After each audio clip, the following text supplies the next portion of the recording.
نے فرمایا کہ اللہ تعالیٰ سوال پوچھیں گے کہ تمہیں جوانی بھی دی تھی، تمہارے پاس وہ قوتیں تھی، تمہارے پاس وہ طاقتیں تھی۔ جب انسان نوجوان ہوتا ہے انسان کے پاس وقت بھی ہوتا ہے اور انسان کے پاس ہمتیں بھی ہوتی ہیں، حوصلہ بھی ہوتا ہے، دنیا کو فیس کرنے کے لیے ایسپریشنز بھی بہت زیادہ ہوتی ہیں۔ اللہ کہتے ہیں آسمان و زمین اے انسان تمہارے لیے بنائی ہے۔ انسان کو کس کے لیے بنایا اللہ نے؟ اپنے لیے۔ تمام مخلوقات کو اللہ نے کس کے لیے میسر کر دیا؟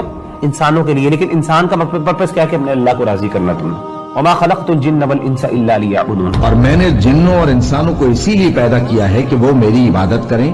آپ سے آپ کے انٹلیکٹ کے بارے میں سوال ہوگا، آپ کو اگر اللہ نے کچھ اسپیشل ریسورسز دیے ان کے بارے میں سوال ہوگا، جو دوسروں کو نہیں دیے، ایک ایک چیز کے بارے میں سوال ہوگا۔ تو آپ صلی اللہ علیہ وسلم نے فرمایا کہ مال کے بارے میں سوال ہوگا، اور مال کے بارے میں دو سوال ہوں گے جناب، من این اکتسبہ وفیما انفقہ، کہاں سے لیا اور کہاں پہ خرچ کیا، اور پانچواں سوال وعن علم فیما عمل، وہ علم کے بارے میں سوال ہوگا کہ اس پہ عمل کتنا کیا۔ جہاں پہ اللہ تعالیٰ اہل علم کو ویلیو اور آنر کرتے ہیں وہاں پہ ان کی پکڑ